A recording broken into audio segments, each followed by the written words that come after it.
Proclamação do Evangelho de Jesus Cristo segundo São Mateus.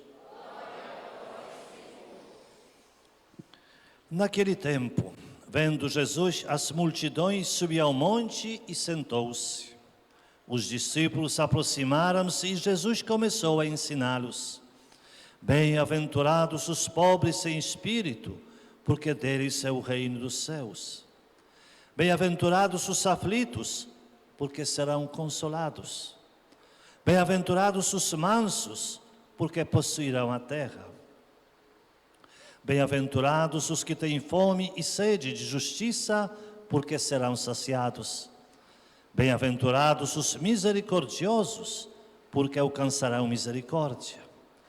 Bem-aventurados os puros de coração, porque verão a Deus. Bem-aventurados os que promovem a paz, porque serão chamados filhos de Deus. Bem-aventurados os que são perseguidos por causa da justiça, porque deles é o reino dos céus.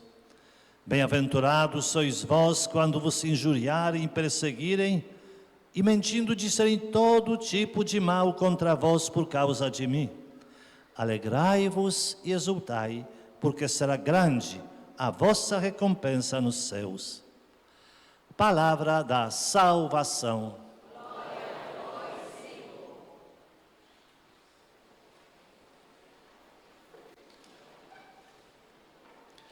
Queridos irmãos e irmãs, que bom estarmos aqui. Afinal de contas, a missa dominical é sempre comemoração do túmulo vazio, Cristo ressuscitado. Domingo é também um momento de nós encontrarmos, aliás sempre, mas principalmente domingo, de nós encontrarmos a presença de Jesus. Em primeiro lugar, na Eucaristia. Segundo, na palavra. E o terceiro é na comunidade. Assim que o documento da Igreja define, principalmente o Concílio Vaticano II, coloca isso bem claro. Tríplice presença de Cristo na Eucaristia. A Eucaristia, a palavra e a comunidade. E é por isso que é tão importante, muitas pessoas falam, eu rezo em casa, Deus está em todo lugar. Sim, verdade. Mas na comunidade, Ele está da mesma forma como em outras formas, como na palavra, como na Eucaristia. Por isso, a comunidade, família reunida, celebra a presença de Cristo. E esse domingo é o domingo que nos coloca dentro da identidade de Jesus. Identidade especial. Com certeza vocês já ouviram o Papa Francisco falando muitas vezes que a igreja deve sair para as periferias. E normalmente se fala periferia, é algo distante do centro, né? O subúrbio, interior, os lugares distantes dos centros. Mas não é isso, não é territorial, mas de outra forma que o Papa Francisco quer destacar.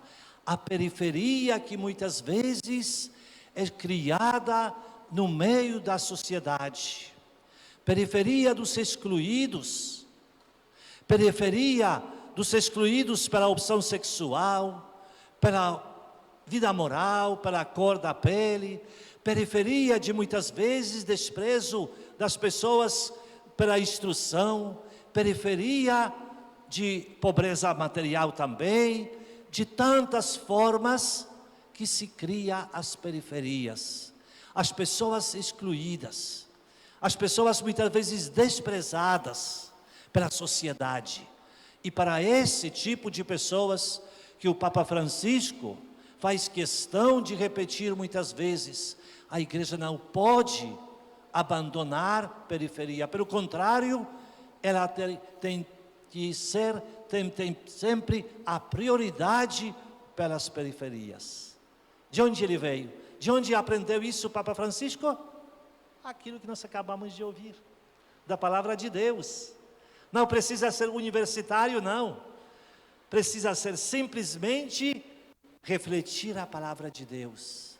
Na primeira leitura de hoje, o profeta Sofonias fala: buscai o Senhor humildes da terra, que pondes em prática seus preceitos, praticai a justiça, procurai a humildade, achareis talvez um refúgio no dia da cólera do Senhor. Então, a opção pelos pobres, aproximação como os excluídos, é garantia do céu, é fuga do mal. E Deus perdoa aqueles que amam, principalmente aqueles menos privilegiados. Depois São Paulo, na segunda leitura, fala também para os seus seguidores, para aquelas primeiras comunidades: pois entre vós não há muitos sábios de sabedoria humana, nem muitos poderosos, nem muitos nobres. De propósito, Deus escolhe aqueles que pela sociedade são desprezados. Por quê? Porque Deus quer agir como Ele mesmo. Não quer que o homem se coloque na frente. E muitas vezes vaidosos, instruídos, egoístas, que querem aproveitar a pregação, muitas vezes para se promover e não apresentar Jesus Cristo. Por isso Deus gosta de se apresentar, gosta de agir através dos simples e humildes.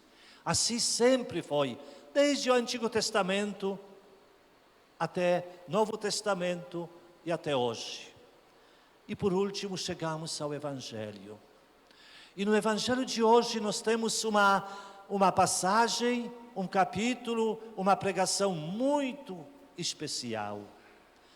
Muito especial pela forma como Jesus se apresenta. E vejam, Jesus viu uma grande multidão, por isso subiu, imitando de certa forma Moisés, quando ele subiu para pegar as tábuas dos mandamentos. Mas ele esperou que os discípulos se aproximassem, e só na frente deles sentou e começou a pregar. Pregou bem-aventuranças. Nós, lendo as bem-aventuranças, normalmente, nós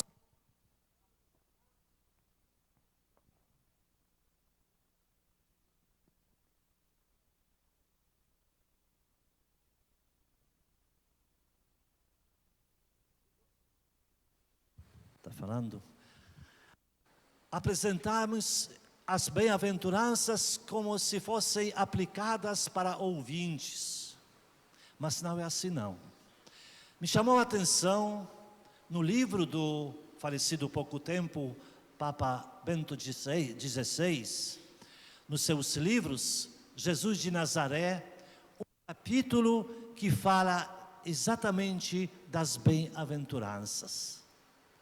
E ele coloca uma reflexão muito interessante. Bem-aventuranças é a apresentação da identidade de Jesus.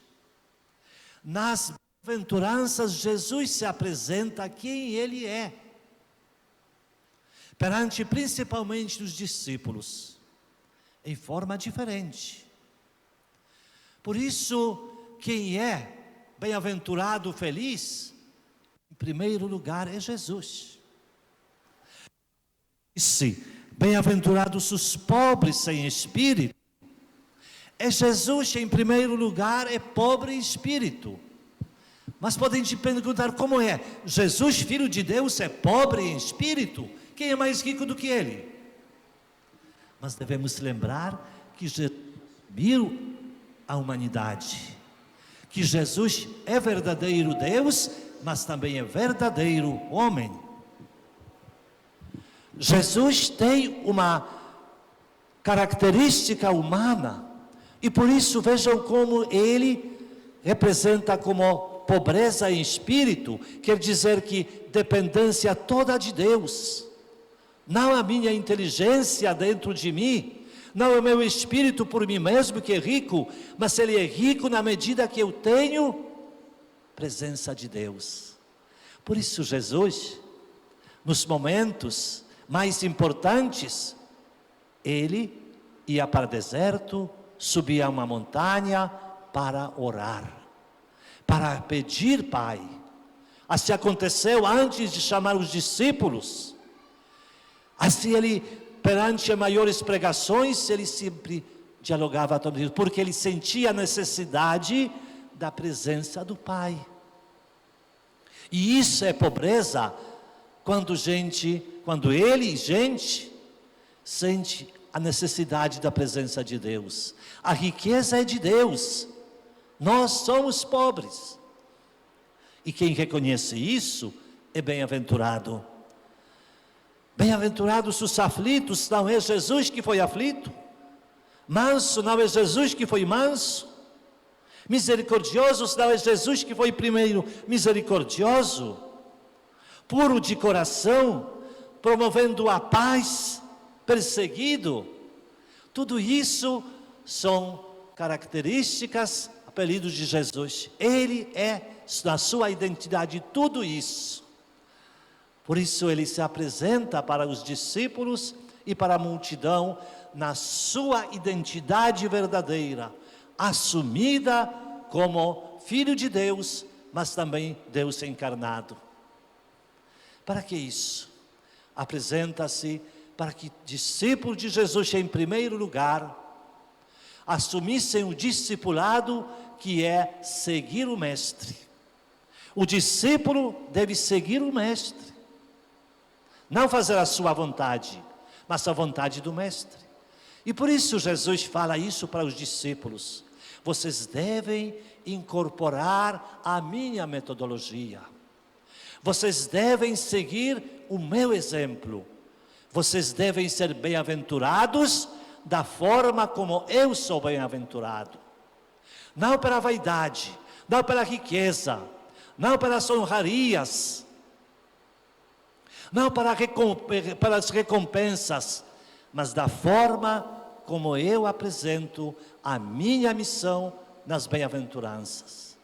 E os discípulos compreenderam muito bem disso, assumiram o exemplo de Cristo, e por isso nós podemos ver neles exatamente prática das bem-aventuranças. Eles vão seguir Mestre, mas além dos discípulos, Jesus se apresenta também e convida todos os seguidores que estão assumindo a sua missão pelo batismo, e que somos todos nós. Por isso, Jesus, na sua identidade, se apresenta para cada um de nós: seja bem-aventurado, feliz.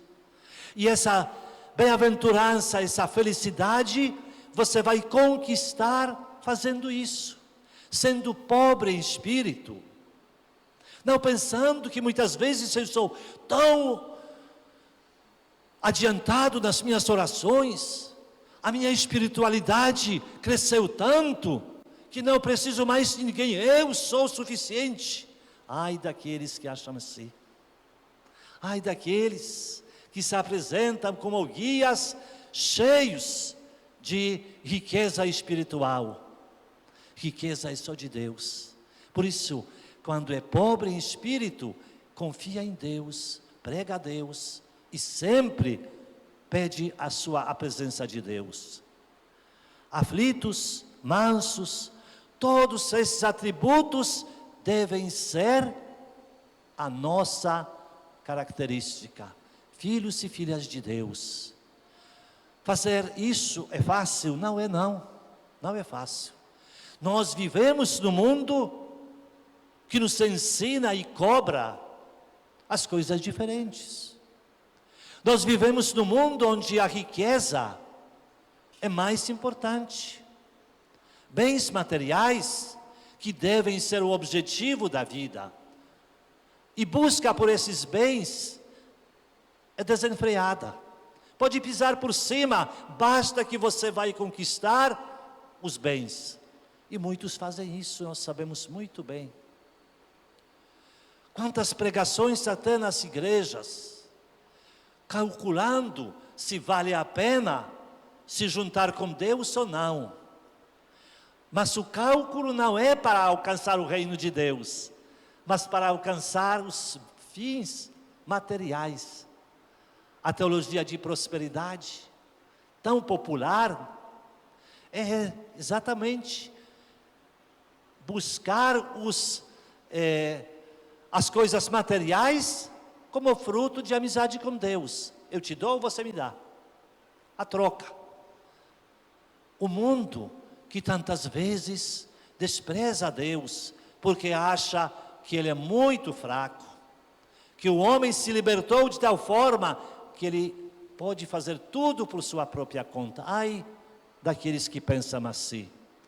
Basta chegar a certa idade, basta passar por uma experiência de uma doença, para cair essa autossuficiência, para sentir que sem Deus nosso caminho é muito curto. E precisamos, caros irmãos e irmãs, ver tudo isso não como castigo, mas como orientação, como chamada de atenção.